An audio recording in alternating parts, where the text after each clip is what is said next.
Hello YouTube.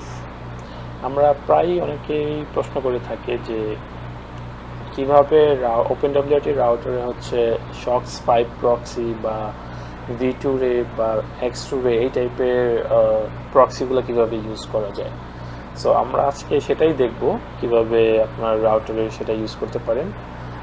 এর আগে কয়েকটা টিউটোরিয়ালে হচ্ছে আমরা দেখিয়েছি যে কিভাবে হচ্ছে outline VPN server set up করা যায় বা ইউজ করা যায়। তো আউটলাইনের জন্য সাধারণত উইন্ডোজ, ম্যাক এবং মোটামুটি সব ধরনের ডিভাইসেই হচ্ছে ক্লায়েন্ট রেডি করা আছে, যেমন অ্যান্ড্রয়েডে চলে। কিন্তু OpenWRTর জন্য বাই ডিফল্ট কোনো বা ওইরকমভাবে ডেডিকেটেড কোনো প্যাকেজ ওদের বানানো নেই।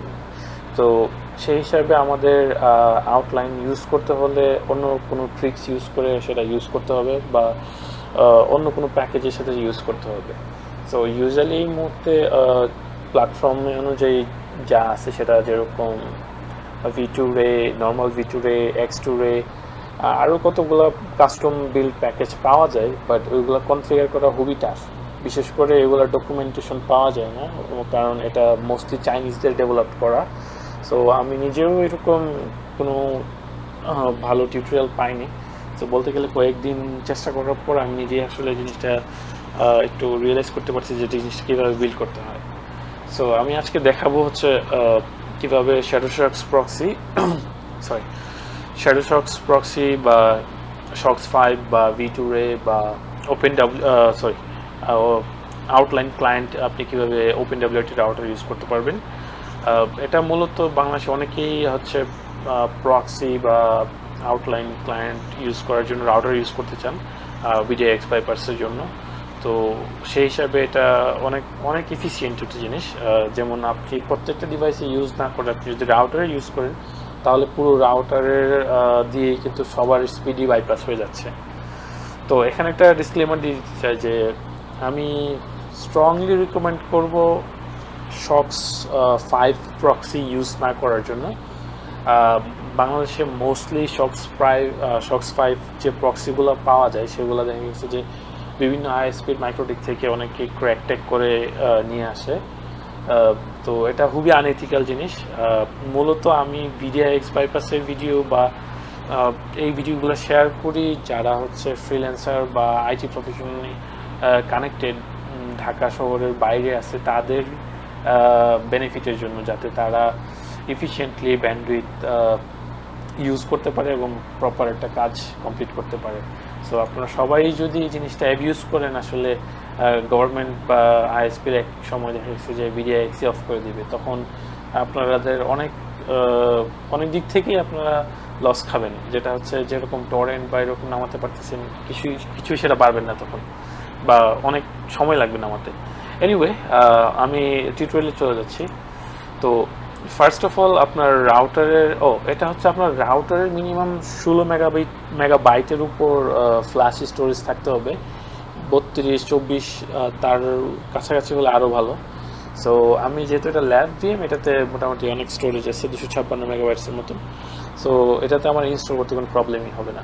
সো আপনি এনশিওর করে নেবেন আপনার রাউটারের স্টোরেজ প্রপারলি আছে কিনা। সেটা আপনি আপনার রাউটারের নাম ধরে সার্চ করলে, আপনি OpenWRT লিখে সার্চ করলে আপনি ডিভাইস ব্লক থেকে আপনি দেখতে পাবেন তো কত মেগাবাইট স্টোরেজ আছে। সো আমি টিউটোরিয়াল চলে যাচ্ছি ডিরেক্টলি এখন।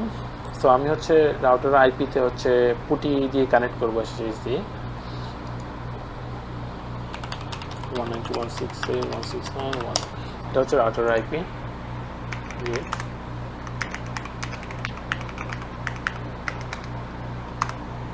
ওকে, আমি রাউটারে লগ ইন করলাম।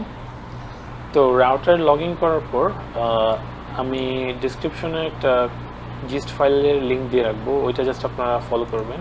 আমি একটু এক্সপ্লেন করে দিচ্ছি। এখানে হচ্ছে আমি ওপিকে যে আপডেট করব, OpenWRT রিপোগুলো আপডেট করব, তারপর হচ্ছে DNS মাস্ক ফুলটা টেম্পোরারি একটা ডিরেক্টরিতে ডাউনলোড করে রাখবো, এবং পাশাপাশি এটার রিকোয়ার্ড যে প্যাকেজগুলো লাগে সেগুলো ইনস্টল করে নেব। কারণ হচ্ছে আমরা এরপরের ধাপে হচ্ছে DNS মাস্ক প্যাকেজটা ডিলিট করব। তো ওইটা ডিলিট যদি আগেই করে ফেলেন তাহলে হবে কি, আপনার রাউটার ইন্টারনেট কানেকশন চলে যাবে বা মানে ডিএনএস রিজলভ করতে পারবে না। সো আপনি আসলে কোনো প্যাকেজিং তখন নামাতে পারবেন না। এই জন্য হচ্ছে আমরা এই স্ট্র্যাটেজি ফলো করতেছি। সো এন্টার করলাম। এটা মোটামুটি একটু সময় লাগবে আপনার রাউটারের স্পিড এবং ইন্টারনেটের পারফরমেন্সের উপর বেস করে। এখানে রিপুগুলো আপডেট হওয়ার পর এই 4টা বা 5টা প্যাকেজ ইনস্টল হবে আর কি। এই যে প্যাকেজগুলো ইনস্টল হচ্ছে, এই যে হয়ে গেছে। তারপর হচ্ছে আমি সেকেন্ড কমান্ডটা এক্সিকিউট করব।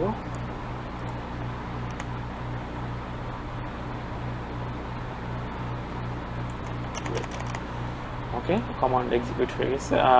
এরপরের ধাপে হচ্ছে আমি এই কমান্ডটা যদি ইউজ করতে যান wget, এটা আসলে আমি এখানে লিখে দেওয়া উচিত ছিল।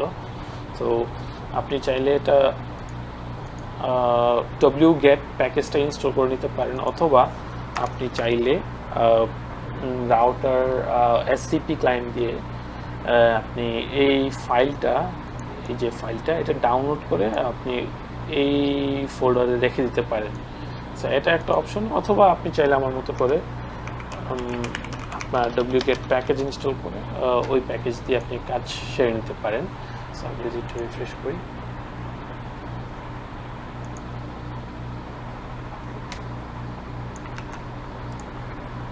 এটা ইনস্টল করে নিই। এটা আমার অলরেডি ইনস্টল করা আছে, যার কারণে আর ইনস্টল হচ্ছে না।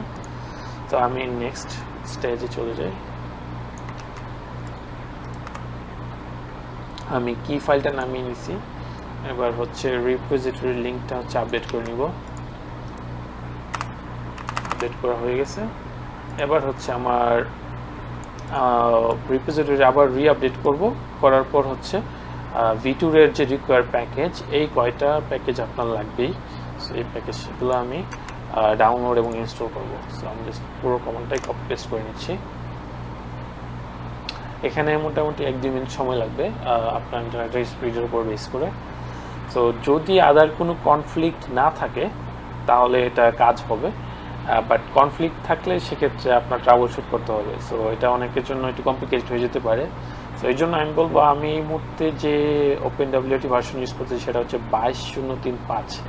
তো কয়েক মাসের ভিতরে সেটা আপডেট হয়ে নতুন 24 আসতে পারে প্যাকেজ, সো বা 23 আসতে পারে। সো ওইটার উপর আপনি বেস করে লেটেস্ট ফার্মওয়্যার ইউজ করেন, তাহলে আপনার প্রবলেম হওয়ার কথা না, বা খুবই আনলাইকলি যে আপনার প্রবলেম হবে।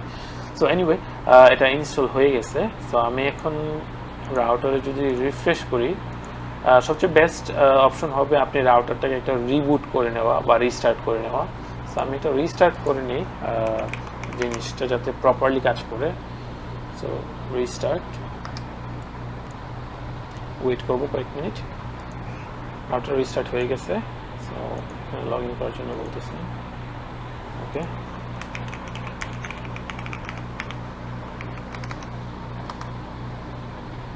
ওকে। তো আমি এখানে হচ্ছে এবার সার্ভিসে যাব। সার্ভিসে গিয়ে যাওয়ার পর দেখতে পাবো যে V2RayA সার্ভিসটা অ্যাড হয়েছে। এখানে বলতেছে যে এ নট রানিং। সো এটাকে আমি এনাবল করে দিব আর 7 অ্যাপ্লাই করে দিব। এখানে একটা ইন্টারেস্টিং বিষয় আছে যে আপনি এটাকে সব জায়গা থেকে অ্যাক্সেস করতে চাইলে, যদি রিয়েল আইপি থাকে আপনি চাইলে সেটা এক্সপোজ করতে পারেন, অথবা আপনি চাইলে এটাকে শুধু লোকালি রাখতে পারেন। সেক্ষেত্রে 127.0.0.1 দিয়ে রেখে দিতে পারেন, তাহলে সেটা ইন্টারনেটের সাথে এক্সপোজ হবে না। তো এনিওয়ে, আমি আপাতত ইন্টারনেটের সাথে এক্সপোজ করে রাখি। আর আপনি যদি IPv6 সাপোর্ট না চান তাহলে এটা অফ করে দিতে পারেন। আমি 7 অ্যাপ্লাই করে দিচ্ছি। আমার যেহেতু IPv6 এই মুহূর্তে নাই, আমি এটা অফ করে দিচ্ছি। এটা যখন রানিং, এখন দেখা যাচ্ছে এটা রানিং। সো আমি তখন ওপেন ওয়েব ইন্টারফেস দিব, যে এখানে হচ্ছে এটা ইন্টারফেসটা চলে আসছে। তো এখানে হচ্ছে আমার একটা ইউজার এবং পাসওয়ার্ড ক্রিয়েট করতে হবে। আমি চাইলে রুট ইউজারই মানে রাউটারের সাথে সেম একটা পাসওয়ার্ড ক্রিয়েট করে রাখতে পারি, অথবা আপনি চাইলে আলাদা করে একটা password, user name password create করে রাখতে পারেন, সেটা আপনার উপর। সো আমি এখানে একটা পাসওয়ার্ড দিই, রাউটারের পাসওয়ার্ডই দিই, তাহলে কনফিউশন হবে না। সো এখানে যদি কোনো প্রবলেম না থাকে, এখানে কোনো এরর আসবে না, আদারওয়াইজ এরর আসতে পারে এখানে। সো যেহেতু প্রপারলি ইনস্টল হয়েছে, এখানে কোনো এরর আসতেছে না। কিন্তু আমি রিফ্রেশ করলেও দেখবো যে রানিং, সার্ভিস রানিং, সো তার মানে হচ্ছে এটা প্রপারলি রান হয়েছে, কোনো এরর নেই। সো এখান হচ্ছে আমাকে সেটিংস থেকে একটা জিনিস করতে হবে, সেটা হচ্ছে যে এইটা যেহেতু V2RayA মূলত চাইনিজদের বানানো একটা জিনিস, এটা মোস্টলি চায়নার ফায়ারওয়াল বাইপাস করার জন্য। সো এখানে আমাদের কি প্রয়োজন সেটার উপর বেস করে ওই রকম কাজ করতে হবে। সো আমি আপাতত এটা সিলেক্ট করে নিলাম, normal just great firewall list যেটা, সেটা করে নিলাম। আর এখান থেকে আপডেট করে নিলাম ওদের জিওআইপি বা যত গ্লোবাল আইপি আছে সবগুলো যাতে পুল করে নেয় আর কি। তো ওটা পুল করে নিছে। আর এখানে ট্রান্সপারেন্ট প্রক্সি কি অন থাকবে কি থাকবে না। সো আমি হচ্ছে ডু নট স্প্লিট ট্রাফিক মোডে ইউজ করব। আপনারা অ্যাডভান্স যারা জানেন বাকিগুলো ট্রাই করতে পারেন। সো আমি জাস্ট ওইটা ইউজ করব, অন করে দিলাম এবং সেভ এন্ড অ্যাপ্লাই করে দিলাম। তো এখন কিন্তু আমার এটা কনফিগারেশন মোটামুটি করা হয়ে গেছে। এখন আপনি চাইলে ইম্পোর্ট করতে পারেন আপনার শ্যাডো শক্স, আউটলাইন ক্লায়েন্ট বা যে কোনো কিছু এখানে। এখন ধরেন আপনার যদি শক্স প্রক্সি থাকে, আপনি জাস্ট এখানে ক্রিয়েট ক্লিক করে এখানে HTTP প্রক্সি থাকলে HTTP user name, password, host এসব বসে অ্যাপ্লাই করে দিলেই হবে। অথবা আপনি শক্স থাকলে Socks5 থাকলে Socks5 এর এখানে ইনফরমেশনগুলো বসায় সেভ এন্ড অ্যাপ্লাই করে দেবেন। তো আমি জাস্ট টেম্পোরারি টেস্ট করার জন্য আমি হচ্ছে একটা আউটলাইন ক্লায়েন্ট থেকে একটা সার্ভার বিল্ড করছি। তো এখান থেকে জাস্ট আমি একটা কি কপি করলাম, এটা হচ্ছে আউটলাইন কি। তো আমি এটা এখানে ইম্পোর্ট করব। এখন আমি সার্ভার ক্লিক করলে দেখতে পাবো যে এই যে আমার এই সার্ভারের আইপিটা এখানে শো করতেছে। তো আমি এটা আগে চেক করব, চেক করে পিং দিব যে পিং হচ্ছে কিনা। হ্যাঁ, পিং হচ্ছে 160 ms। তারপর দেখলাম যে HTTP প্রোটোকল কাজ করতেছে কিনা। হ্যাঁ, সেটাও কাজ করতেছে। ওকে, তো আমি এখন যেহেতু সব ঠিকঠাক মতোই আছে, তো আমি এটাকে কানেক্ট ক্লিক করব। কানেক্ট ক্লিক করার পর হচ্ছে আমি এখানে রেডির জায়গায় স্টার্ট দিয়ে দিব। তো স্টার্ট দেওয়া মাত্রই এটা আপনার আইপি, আপনার পিসির বা আপনার রাউটার আইপি কিন্তু তখন চেঞ্জ হয়ে যাবে। এটা হচ্ছে আমার সার্ভার আইপি ছিল। তো আমি এখন চেক করব যে আমার সার্ভার আইপি, আমার পিসির আইপি চেঞ্জ হয়েছে কিনা, যেহেতু আমি রাউটারের একজন ইউজার।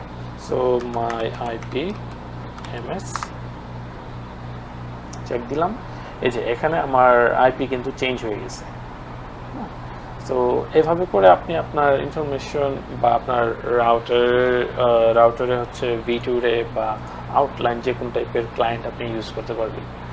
তো আপনার যদি কোশ্চেন থাকে আমাদের কমেন্ট সেকশনে করতে পারেন, আমরা ট্রাই করবো আপনার কোশ্চেন অ্যান্সার দেওয়ার।